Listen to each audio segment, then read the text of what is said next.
All right, welcome everyone to the Illustrator panel of the Deep Valley Book Festival. My name is Ann Rosenquist Fee. I am a writer. I am not an illustrator, but I'm the executive director of the Art Center of St. Peter's, so I have a great appreciation for the visuals that go with literary work, and I'm excited to hear more about it from our panelists today. So let's start with introductions, and I've asked each of the illustrators to show a favorite or most recent sample of their work. So Kayla, let's start with you.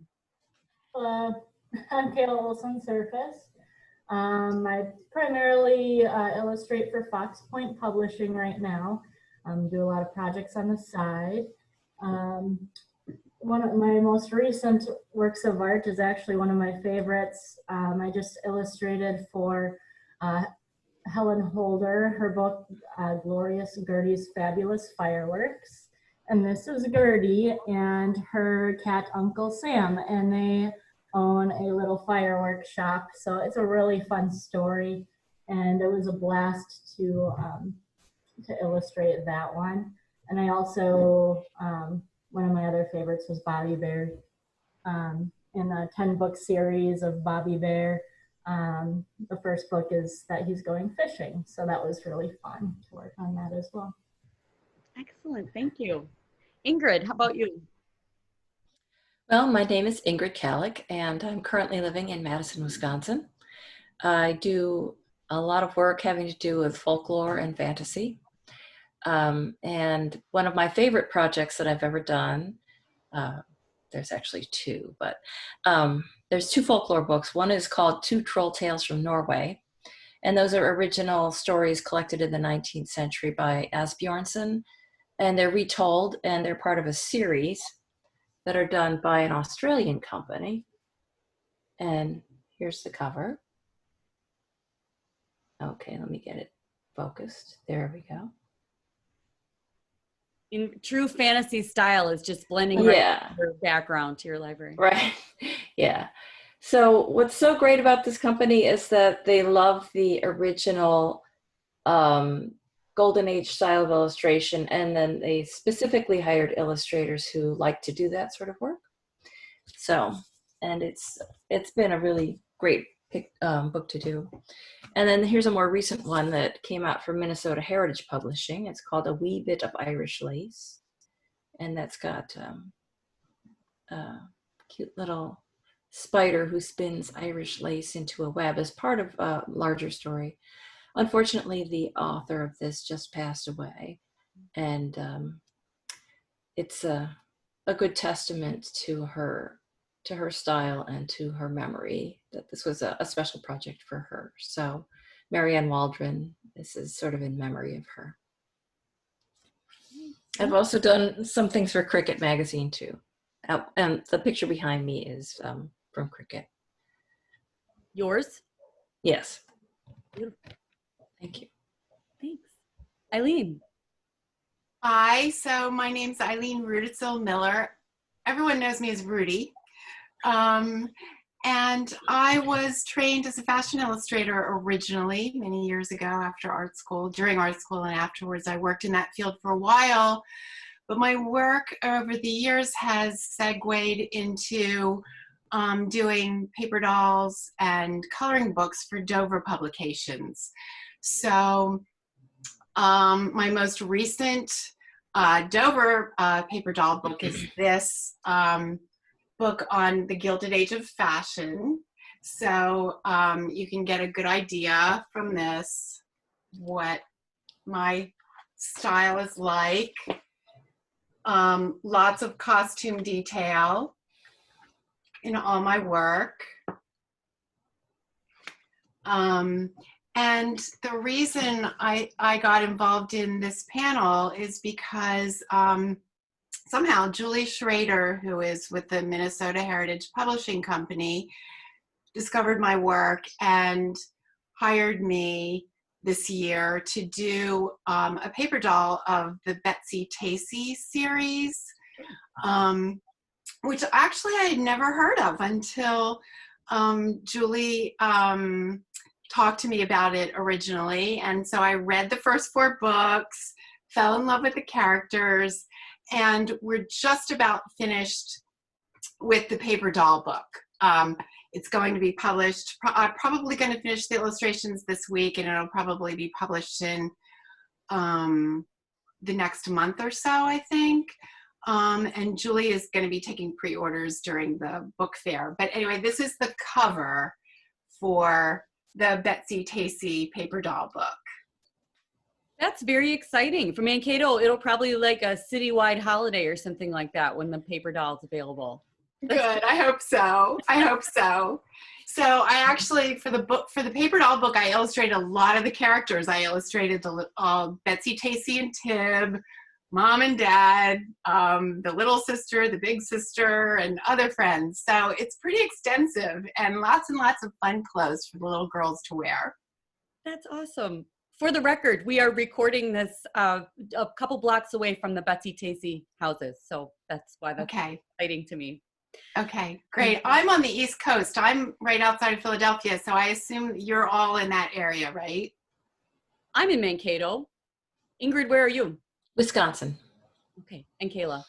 I'm in New Germany, Minnesota, and so in the middle of nowhere, kind of. I'm in the Betsy Tacy capital of the world. Eileen, because that's kind of an interesting path to illustration. I'll start with you with the next question. When and how did you first know that you had a passion for this work?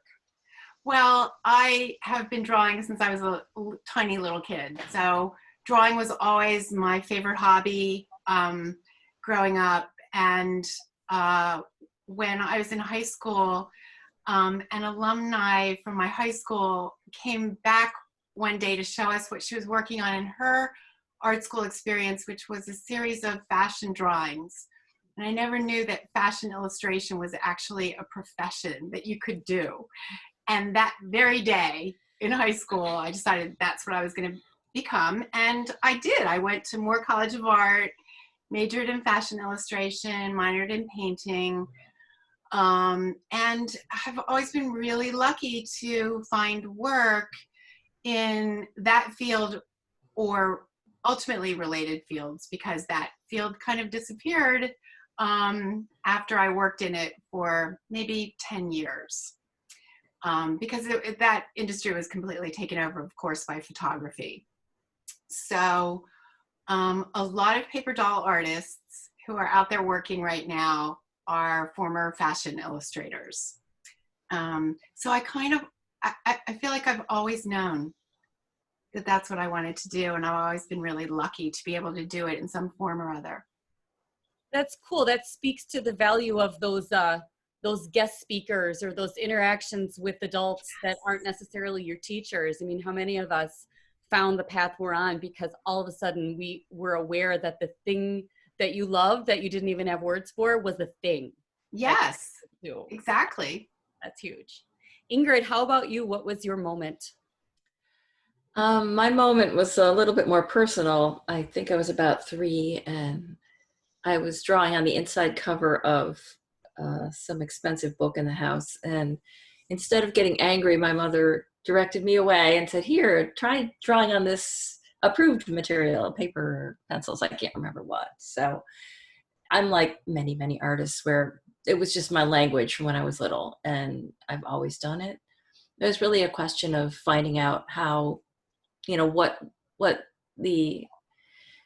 is it going to end up, right? So I've been a sculptor, I've been a graphic designer, I've been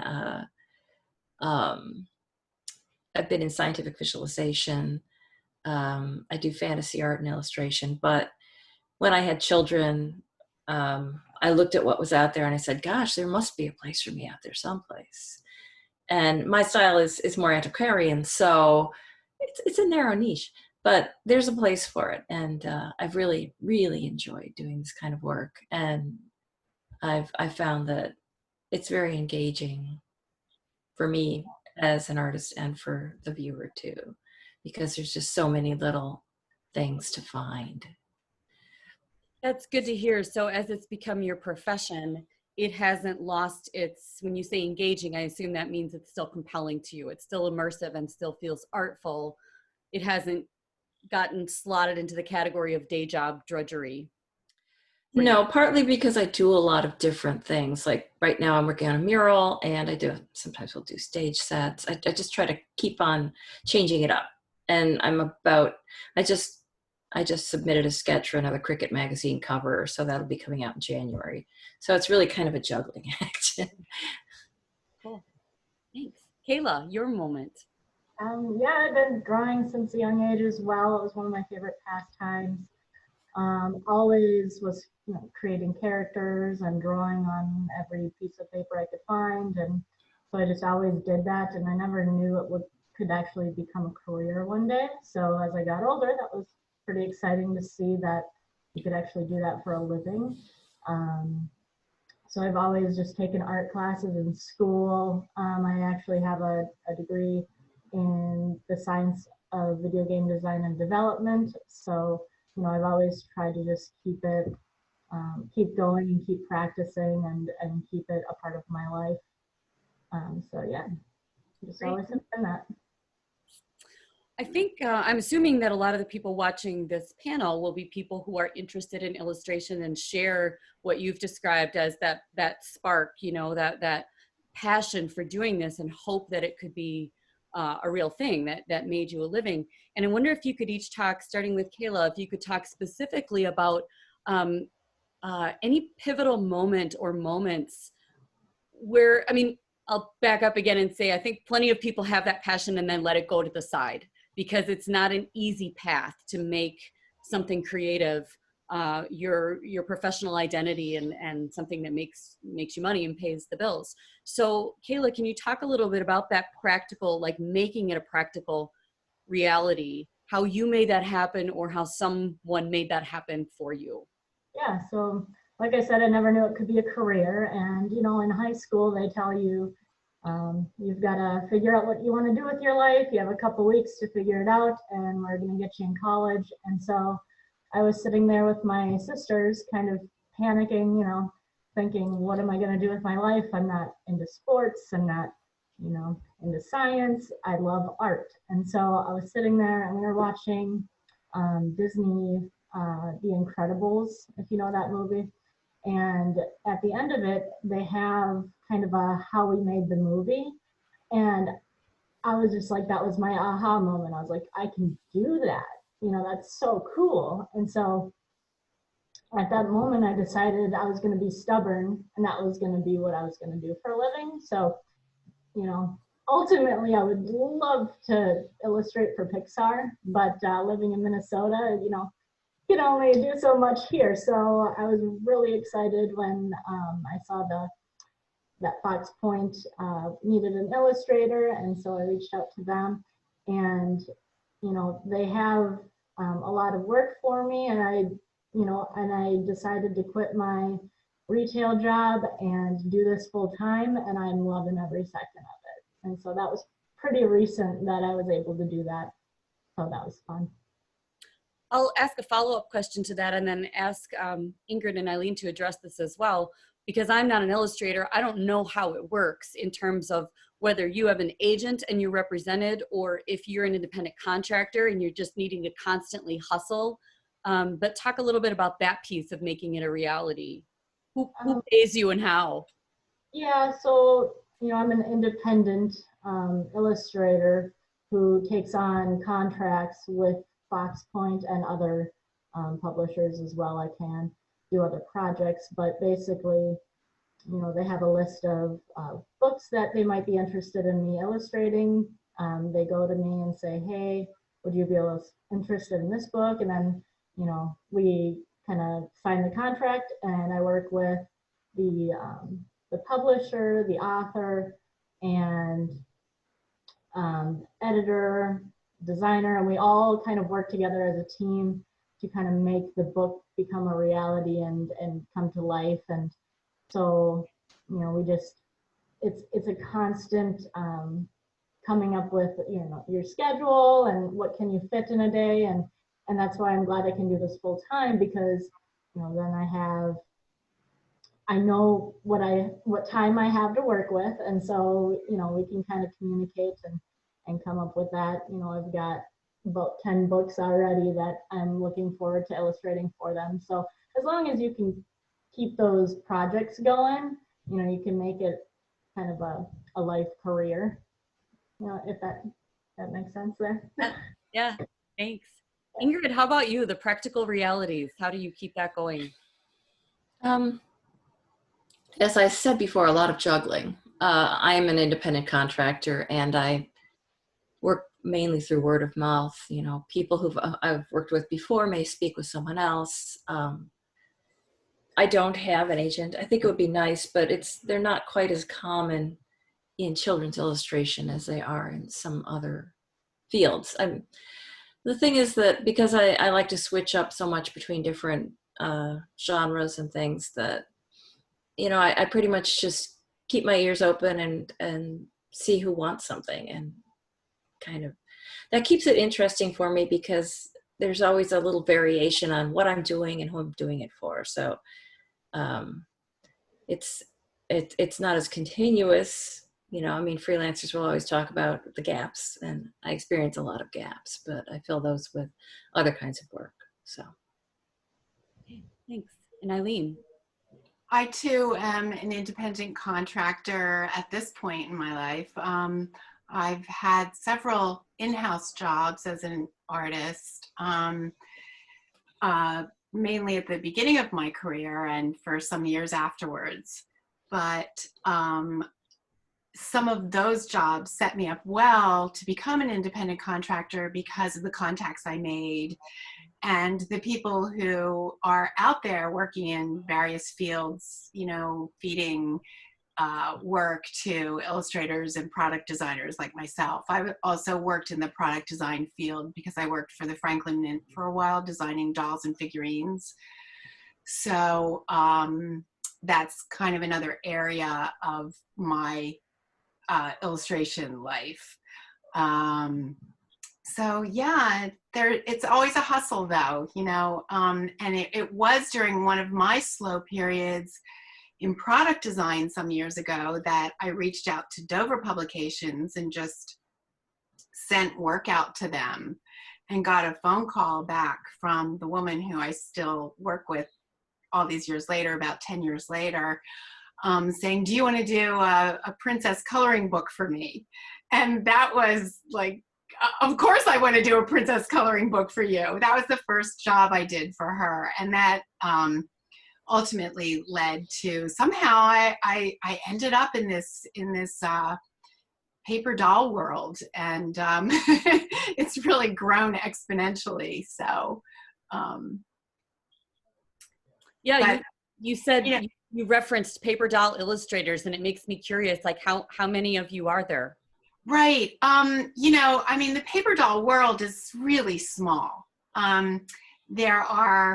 There's a small group of collectors who are in the older age group, mainly because it's a very nostalgic art form, who have a convention every year. And we've become like a big family. We all know each other, and we all gather in some city, you know, at some place in the country every year and get together and sell paper dolls and talk paper dolls. And so through that group, I've met several artists who are, you know, published paper doll artists who were fashion illustrators back in the day. One of whom is a man now who just turned 90, Jim Howard. He was a really famous fashion illustrator back in the 70s and 80s, I'd say. And I still have tear sheets from the newspaper that I collected back in those days when I was a young illustrator, you know, admiring his work in the work that he did for all these major department stores. And now I know him as a paper doll artist. So it's crazy though. As an artist, an illustrator, or any kind of artist, I think you're constantly reinventing yourself.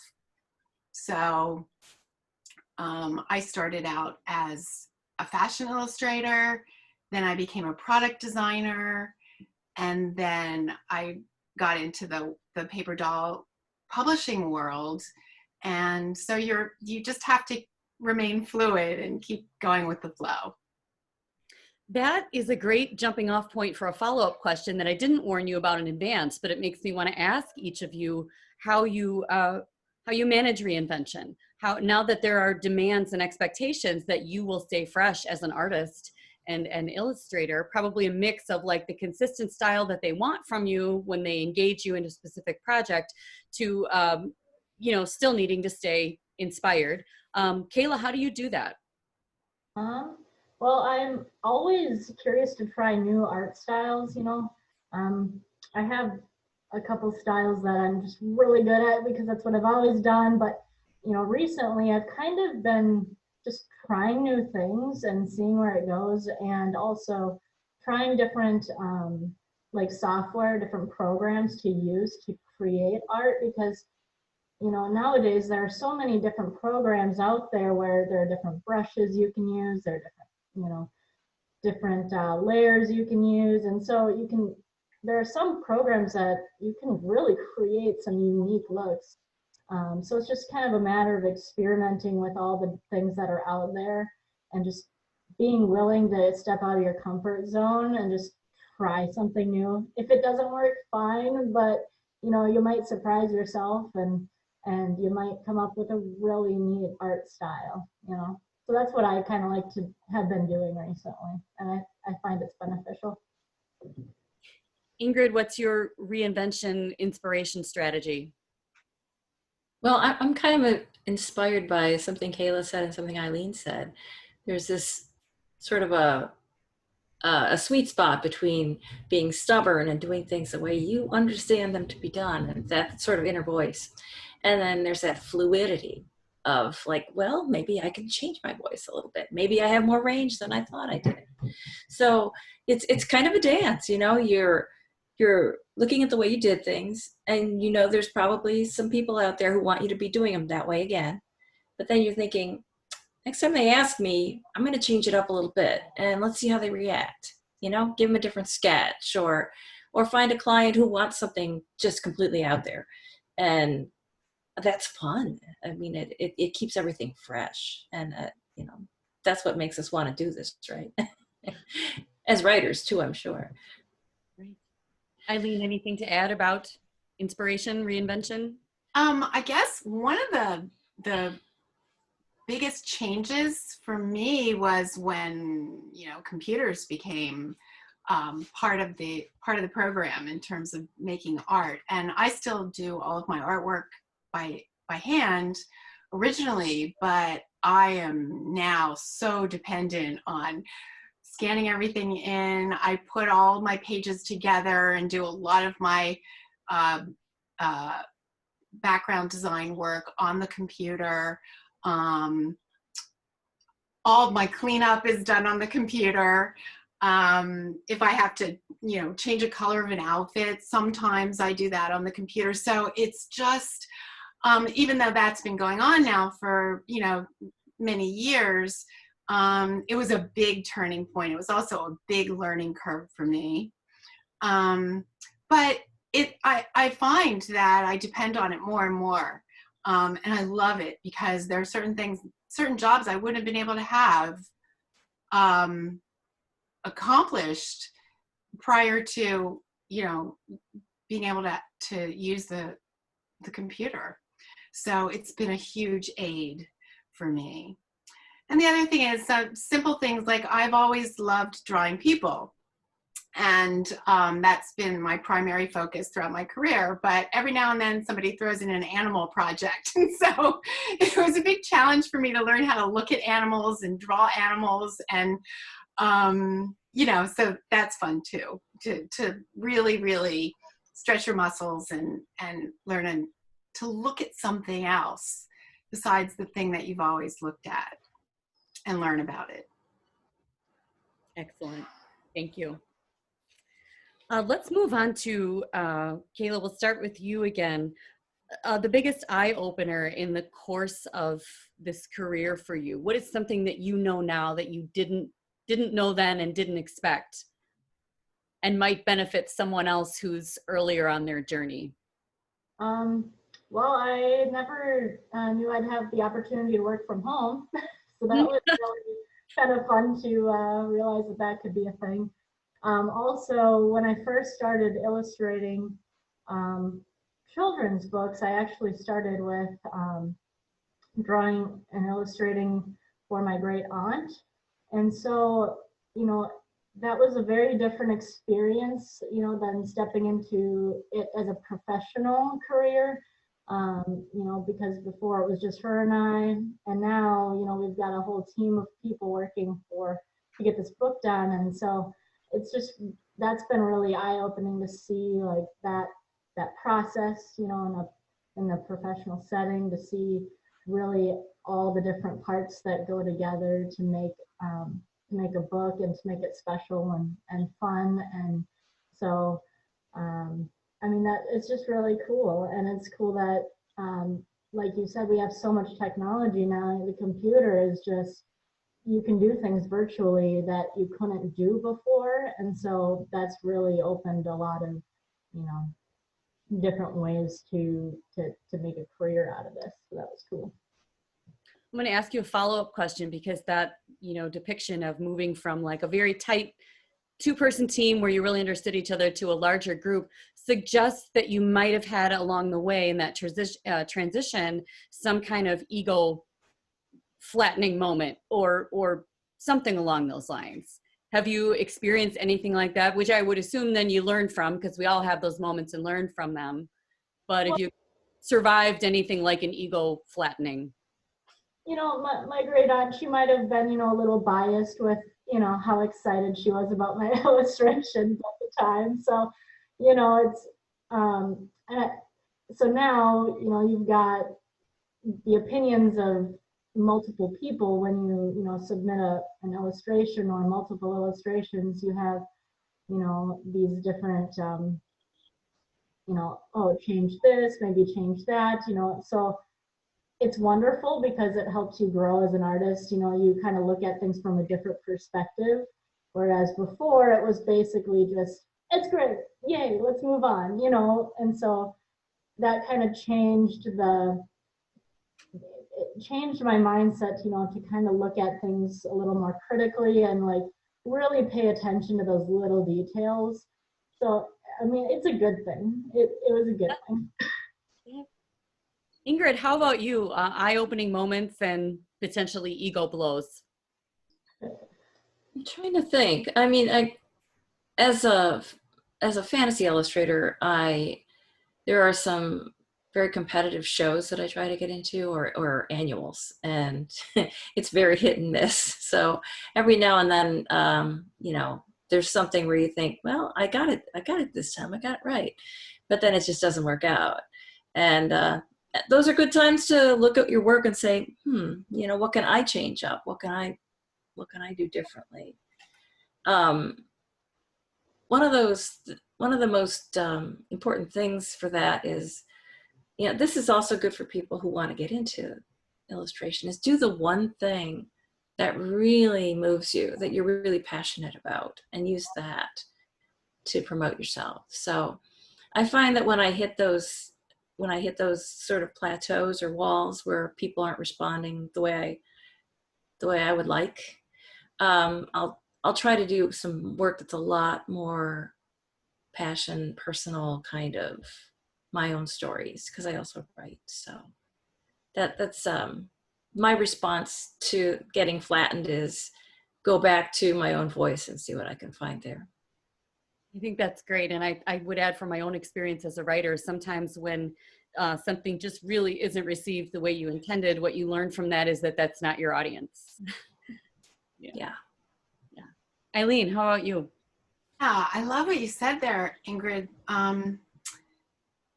Let's see, in terms of surprises, I think, again, the reinventing is probably something that surprised me. I mean, you think you're starting out in one direction, but you're never going to stay. It's never going to be a straight road, and you just have to keep on moving and growing. I think all the growth and just staying curious is really, really important in terms of, you know, actually living a full life, not just as an artist, but as a person. And in terms of rejection, yeah, I mean, we've all had plenty of that as artists. But again, I guess I love what Ingrid said about going back to your heart and doing what you're passionate about. I mean, you know, keep a sketchbook, draw every day, or whatever that thing is that makes you, that feeds you. Keep on doing it, because there's always going to be there are probably more successes than there are rejections, as long as you keep moving forward. So. Excellent. Thank you. And a question that feels in some ways like it's far from illustration, but I think we can all acknowledge that it's really not. And that is the question of the social justice and racial reckoning that is happening or being called for in all of the places that we live and across the globe right now. There is nothing that one particular illustration in one particular book can do to solve that. At the same time, I think we're at a moment where if we do any creative work or have any platform or megaphone at all, we have to examine, or hopefully we're all examining, what we can do to do our part in that respect. So to the degree that you feel comfortable sharing about that, let's start with Kayla. Where are you at with that as part of your lens and something you can do something about? Well, my motto has always been live to entertain and create smiles. So, you know, it's so important that, there's so much crazy going on that it's really, illustration can do this where, you can create smiles for people and really, entertain them, give them something fun to look at, get their mind off of whatever and just let them just see something cute or silly or, just, that's what I've always tried to do, is distract people with fun, so that's, yeah.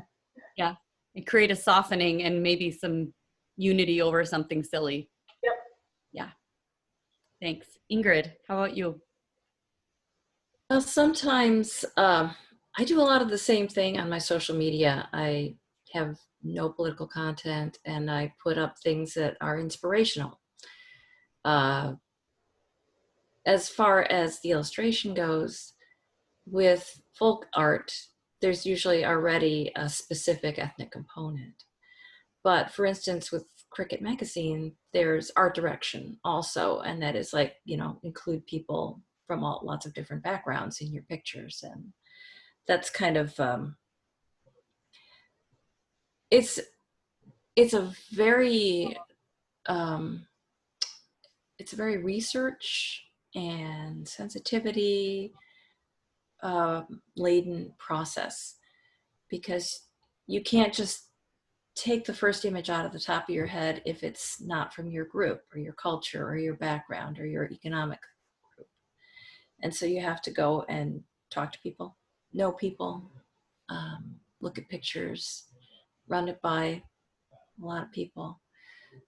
So inclusion is important. And the way that I do storytelling, there's often a lot of inclusion, but I have to be very careful about how I do it. And that's just the new way. It's the way that we should all be. It's just pay attention, ask, don't just do stuff because it's been done that way before. Which nicely goes hand in hand with reinvention, I think, and staying curious. Yeah. Eileen, what about you? So in the work that I've done with Dover over the years, we've often done books and with a very deliberate idea of using, multiracial dolls in our books and so on. And so now in my own work, I do a lot of self-published paper dolls. I'm really much more conscious about diversifying my own paper dolls. And I wanted to share something with you guys because I thought it really tied in. This summer I did a little paper doll of, I call it Selfies, the Class of 2020. And it's kind of an ode to the kids who didn't have a graduation or didn't have a prom and everything was virtual. But in our community, the high school kids, when the Black Lives Matter movement was happening initially, the high school kids organized a march in our township in conjunction with the police department. And thousands of people came out for it. And I just thought that that was inspirational. So anyway, this is the paper doll that I created as sort of an ode to these young people who are taking a stand and their graduation and their prom this year. So that was just a little something I wanted to show you. Way to take paper dolls out of being purely nostalgic. Yeah, I mean, this is a moment in time. Mhm. So Yeah. Well, speaking of, I'll ask you one final question. Part of the moment we're in is obviously that we're having this festival virtually, not physically in the Betsy Tacy capital of the world, Mankato. So, you know, with that, we have the opportunity for these panels to be shared broadly and to get attention of people who may not otherwise have paid attention. So my final question is, if you had a dream collaborator or a dream project, who would your dream collaborator be? And I guess we can just go crazy and say living or dead, even though social media probably can't reach that far. wow. Dream project, who do you want to invite? Waiting for one of you mean another artist? Could be another visual artist or an author. Oh, okay. Oh. Kayla, you look like you might have an answer. I don't know. Anyone from the Pixar team. Pixar, that's right. All right. That's it. Kayla is ready. I know they have names, but Pixar. Eileen, did you have an answer? I have one. Yeah, I have a dream right now that I would love to illustrate the costume collection from the Metropolitan Museum of Art. And I think I'm going to try to pursue that in some way. I don't know how exactly, but it's something that I have in the back of my mind. Well, now you said it out loud, so I think yeah, that you are committed. Yes. All right, the Met, Eileen is ready. Thank you. Ingrid. Oh dear. I don't know where to start. There's so many people who I, you know, other artists that I admire that I'd love to work with, like Shantan, or just lots of great authors out there. I do have some little dream projects that have always been on the back burner. One is this, the image behind me is part of a book about learning to read that I've always wanted to work on, and it's it was reused for Cricket magazine.